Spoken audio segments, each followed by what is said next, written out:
Hi everyone, I'm back. It's been a while, and for all of you that do not know me, my name is Michelle.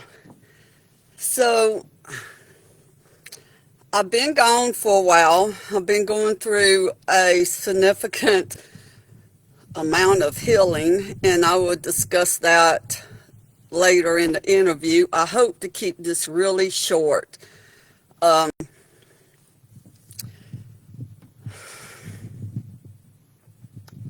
it's been a year now since I've been doing live videos. I started last year, a year ago, about this exact time, and I was talking about Christmas and about how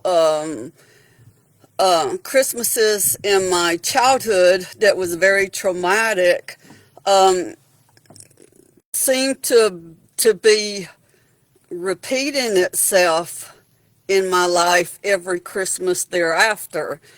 And I've worked through a whole lot of shadowing, and I'm really succeeding. And I think this Christmas may be pretty much traumatic for me right now, because maybe the universe is testing me, because I will not let it take me down. This is still going to be a very good Christmas for me, and it is turning out to be exactly that. Um, Back in 2009, I heard a story of a little girl who had been molested by her stepdad. And it was very familiar, even though my memories of the trauma I experienced as a child was like in fragments, and I was still trying to put the pieces back together. I really could identify what she was going through, and she was about the same age as I was when some bad shit happened to me. So I feel like God gave me this idea, and I created this angel doll.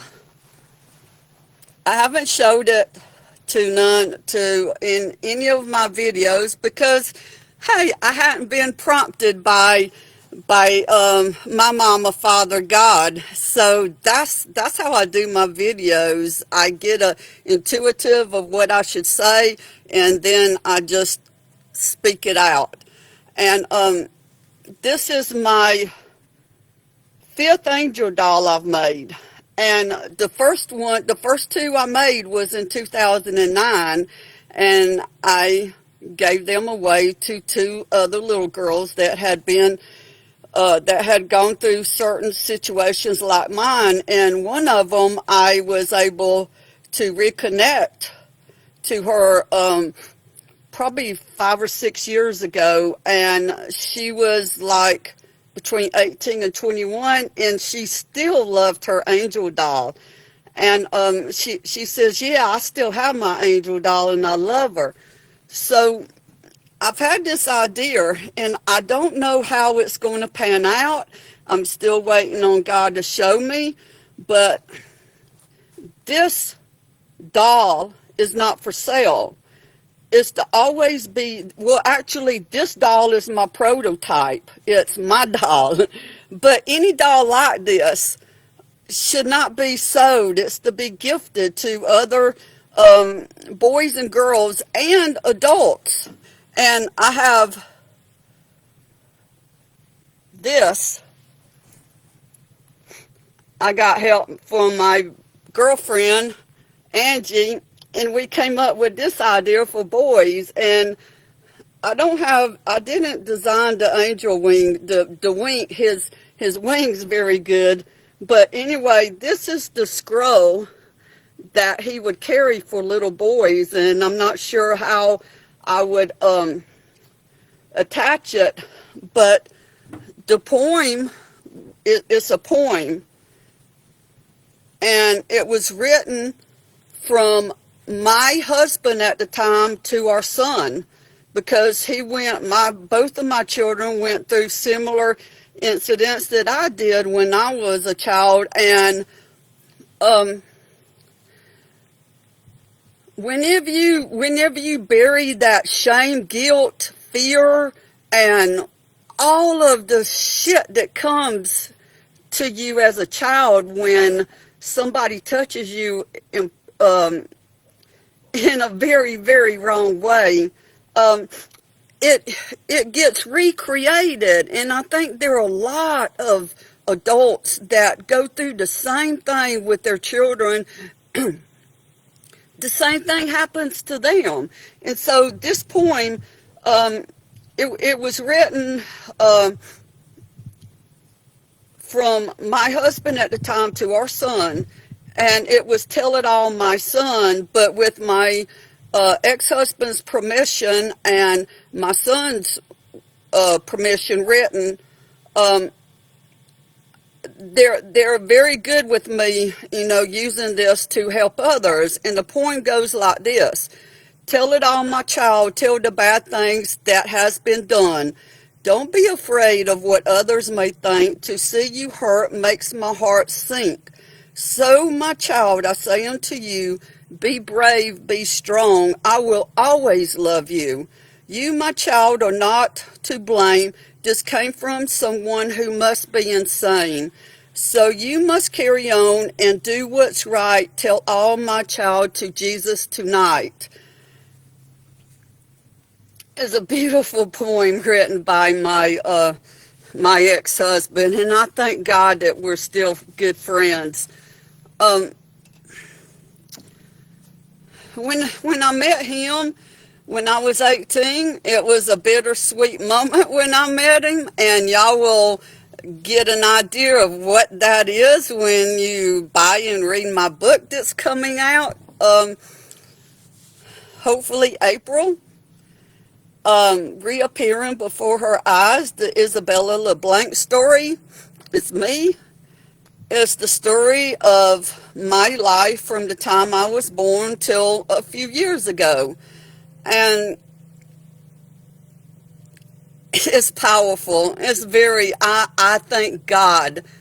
I thank God he gave me the ability to write this, as well as so many friends that have supported me and been an inspiration, given me courage that I can do this. I have a number of close friends. And but when me and Mike met, he was 28, I was 18. We did drugs, we drank. Now I know both of us was just trying to forget the hellish childhood we went through. Me and him both went through a horrific childhood. And mine was S blank X, abuse, and his was physically. And his father, he went through some hell from his father. And I found out about 5 or 6 years ago from his niece, who lived in the house of his mom and father when she was a little kid. And me and her stayed really close, even when me and Mike divorced. And she told me, I went into Papa's closet and I found his robe. And what the robe looked like, she said, stuck vividly in my mind. And when I became an adult, I looked it up. And it was a red dragon robe of the KKK. So I can now more deeply imagine what my husband went through as a child, because when you are that full of darkness, you can be mean as hell, I bet. And that's what Mike went through. And then as the years went on, I wanted to recover. All he wanted to do was to keep drinking and keep burying all that happened to him. And now he has alcohol dementia.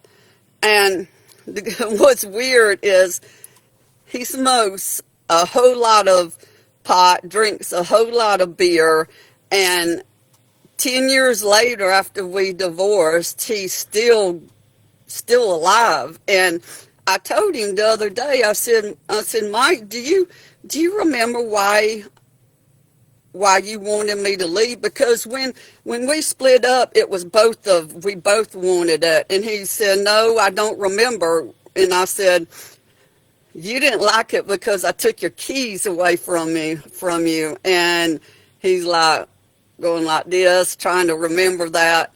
And but anyway, I told him, I says, I really thank you for setting me free. And oh my God, you wouldn't believe the light that lit up in his face.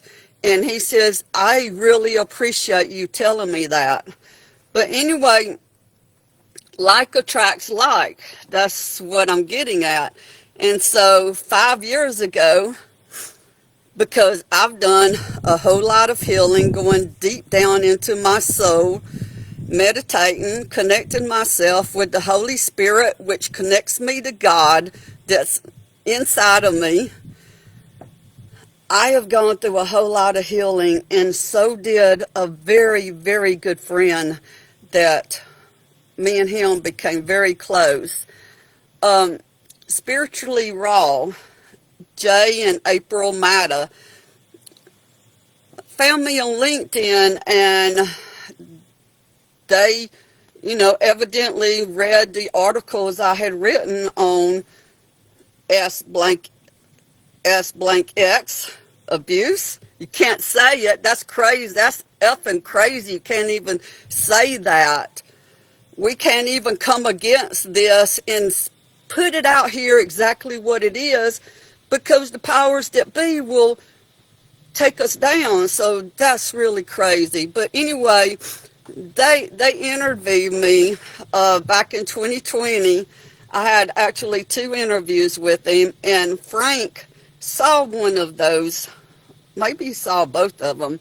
But he was very good friends with Jay and April, personal friends. He said, I lived around the corner from them back in the day. So this was after we connected, of course. He tells me this. And but after that interview that I did really well on Jay and April's Spiritually Raw podcast show, Frank started appearing on many of my posts, giving me likes, and he had his profile picture is of his dog, and I don't know what it. Well, yeah, I do know what it was. It was some kind of spiritual attraction that every time I saw the picture of his dog's face on my post, it just, I can't tell you what it did spiritually. And so after, a few weeks, I sent him a friend's request, and he accepted. And then we never spoke. That was in April 2020. We never spoke until October 2020, and we started speaking because of a Facebook game that maybe some of y'all are familiar with, Thugs. And it's a game that you play where you take other people's money and this and that. And so he was playing it. He was playing this game, and when you play it, it would send messages to your friends to play with them. So I started getting messenger messages from him to play, and it wasn't really him sending them. It was the game that sent them to me. So I started joking with him about it, and that's where the conversation started. And we right off, knew that there was a powerful attraction between him and me. But the cool thing is we stayed friends, just friends, for 3 years. And I loved it how he could say, let's just see what unfolds and how God leads us to see, if we are to be together or not. And so that's the attitude we both had for 3 years. And in the beginning, I told him about how I was very excited and enthused, and just I would get the most powerful thrill when I was a little kid, when we would be riding on the freeway in Atlanta, very, very close to Hartsville Airport, and those planes would fly right. I mean, it felt like, me as a kid, it felt like that plane was this close to the top of our car, to the top of the cars going down the freeway, because we was right by the airport, and they was coming down and going up. And every time a plane came over, it was, oh my God, I loved it. And that was my lifelong dream, to fly, which I did finally in 2016. But anyway, he told me, yeah, I got the thrill really, really early in life, and once that happened, I just couldn't let it go. And so that was a big connection of ours, our love for aviation. And I told him about how I was swimming in the lake, Lake Chattooga, and I was doing the backstroke. That's how I would get my exercise up here in the mountains, since it was not very very possible for me to go to a pool to swim laps. And I told him, and this is very true, I was swimming on the lake doing the backstroke, and I loved it when we moved up here in 2013, because the Air Force, they come from Dobbins and other Air Force military places around this area, and I guess it's a very good experiment for them, because they can go deep down into the valleys of the mountains and then shoot back up, and it's really cool to see them. So one day when I was swimming, three of them together in formation was diving down and flew, and it felt like, again, it was this close, flew right above me and then back up. And I was telling him how awesome that was. So that was the beginning of our connection. And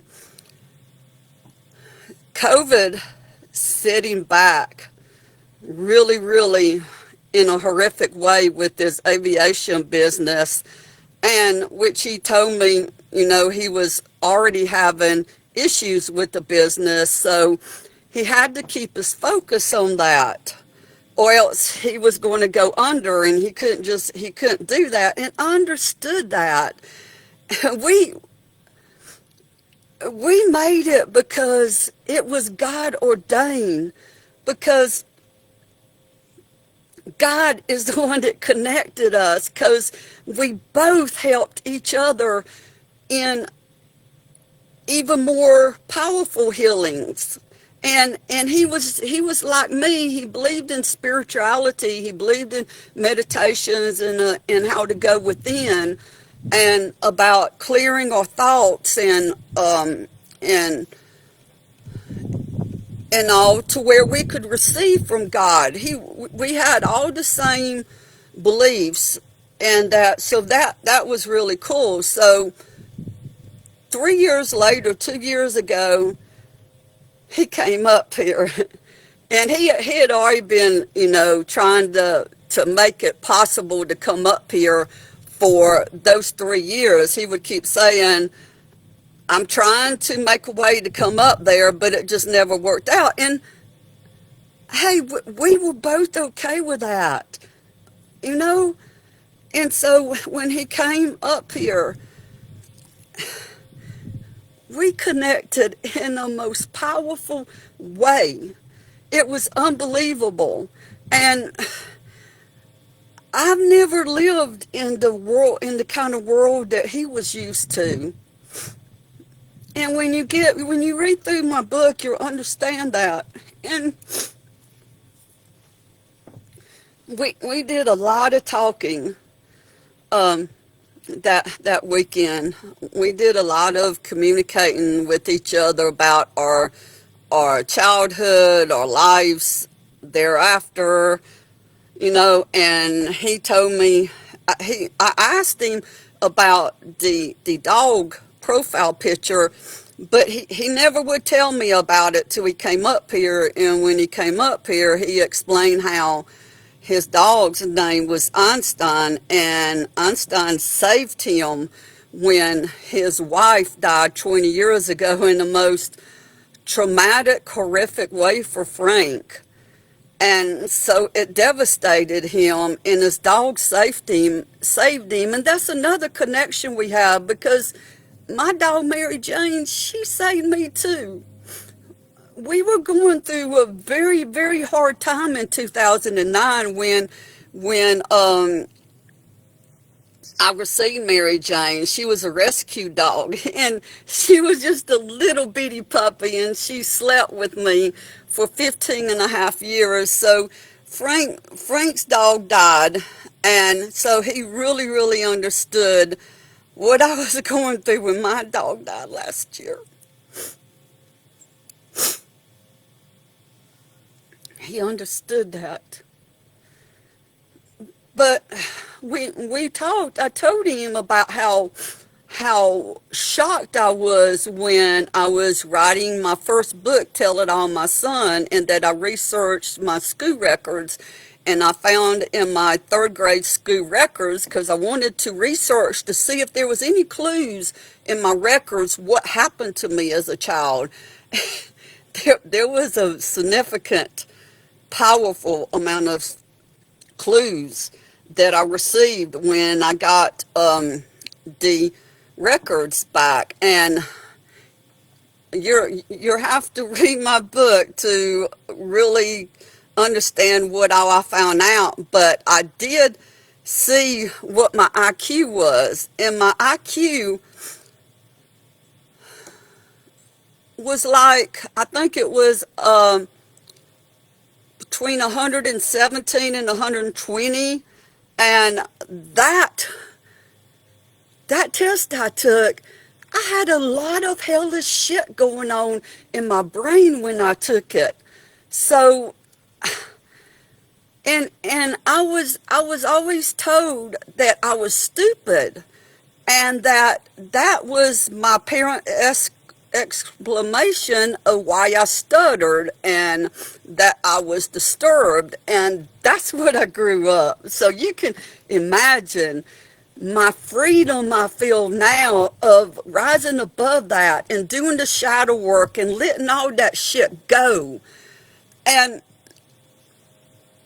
so Einstein was Frank's model, because he named his dog that, as well as his business. And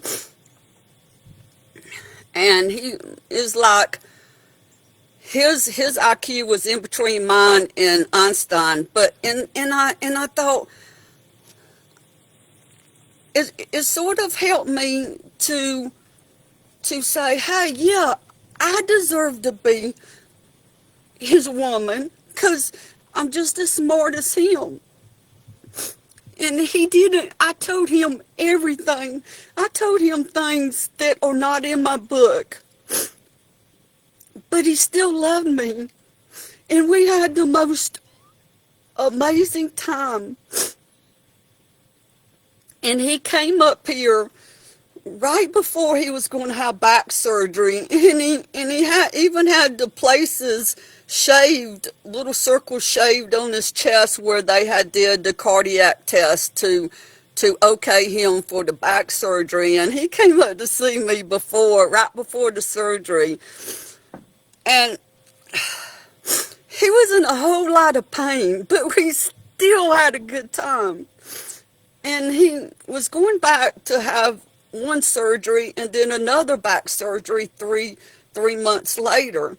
And then the next year would actually that winter my heart started really messing up because I got extremely dehydrated with the stomach bacteria that really messed me up for 30 days before I finally got the right antibiotic for where it went away. But anyway, so from the holidays, once again, in the holidays, my heart got worse and worse. And then the following spring, I found out I was going to have open heart surgery, and they had to go in and cut part of the muscle out because my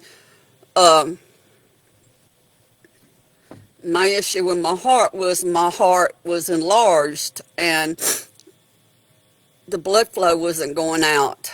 And I've been dealing with heart issues since I was born, and I had an amazing active childhood because I was healed, and so I always knew God could heal me from this too. But anyway, that really set back. I felt Frank pull back. He was still there for me, but I could tell he was having a very hard time with this because he had already lost his wife 20 years ago, and we had connected in the most amazing way. So we still stay connected in a spiritual way. We had telepathic abilities. I got the messages, what he was thinking about me and vice versa. And I told him this year, God, probably 4 or 5 months ago, I said, there is no way nobody else could have handled our relationship. It would have never worked, but it worked for us because it was meant to be. And I really believe I helped him in a lot of ways with his past relationship since his wife died, and he helped me to know I'm just as good to be a woman for him. And he helped. I couldn't have wrote my novel. His encouragement when we first started writing, I told him I hadn't started my novel. I was just about to start it, and I said I'm scared, Frank, because I don't know what I'm supposed to write. And he said, this is really cool, aviation talk. He said, turn your fear into fuel. And so with his guidance and support, I wrote the most amazing novel. And when he came up here, I was in the process of putting in the conversations and the dialogue into the novel. And that meant I had to go deeper into my childhood and into the trauma, which brought a whole lot of healing to me. And he was there for me all the way. He was still having back problems, and he was working 3 businesses, and so I understood that, but we both knew one day we would be together. But God had a different plan. That's not the way God, even though I know God told me time and time again, Frank is a gift from me to you. And so that helped me tremendously, because Frank knew I was okay being up here alone. I told him, I don't need you. I desire you, but I don't need you. The only person I need is God. And it's like he knew that I was not depending on him. And And so that was how he was able to trust God also, and to keep working on his business with his health getting worse and worse. And so he told me October 15th, I'm having a really hard time. And he also told me this back in April. And I can imagine we both thought it was, we know when people have back problems and then they have surgeries, they still have back problems. And I said, hey, just come up here and let me take care of you. And he says, I really appreciate your thoughts on that, and this was October 15th, y'all, just 2 months ago. He tells me I got to keep working as long as I'm able to. That was October 15th. October 29th, after I had just written him like a week before, I said, I've told him I loved him, but I've never put it like this. And I was just so excited with my life, y'all. I've got such a beautiful life up here. And I told him, Frank, I'm so in love with my life, and you as well. And so a week later, he tells me, I just had a scan and I have cancer. And it was all in his bones and other parts of his body. And it's like, I wasn't able.